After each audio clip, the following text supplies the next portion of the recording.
Hello and thanks for joining us. Throughout this week, we are honoring the thousands who fought and died during the attacks on Pearl Harbor 80 years ago.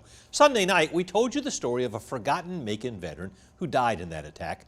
George Vining is buried at Linwood Cemetery, but he rests in peace with a cracked headstone. Molly Jett joins us live in studio to tell you more about Mr. Vining and how some folks believe his memory should be kept alive. 20-year-old George Vining became Central Georgia's first casualty of the war. Vining was a native of Macon's Pleasant Hill community. He joined the Navy in 1940.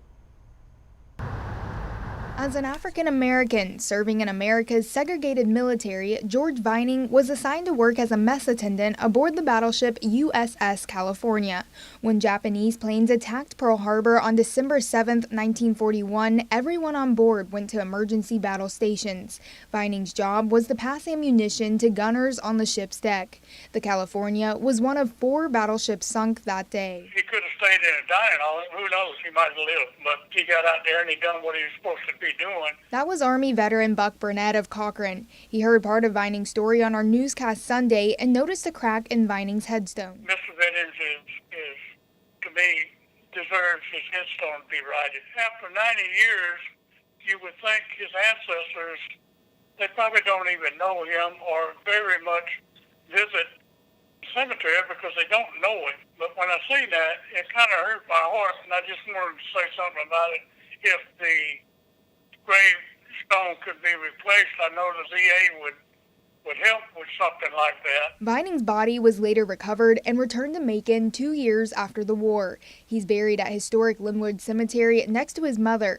Yolanda Lattimore, president of Macon Cemetery Preservation Corporation, also wants Vining's memory restored. Telling his story is a great way to unite us as a people. Whether he could carry the gun or not, his life was sacrificed, for many of us. And the history definitely needs to be documented and archived.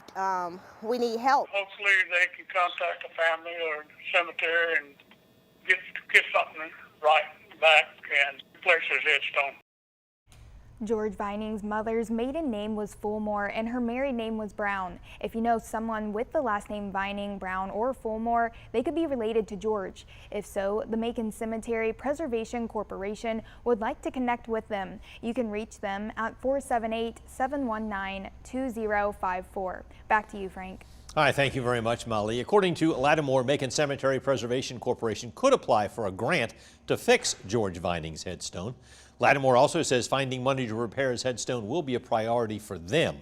Macon's Vining Heights neighborhood off Anthony Road is named for George Vining, as is Vining Circle.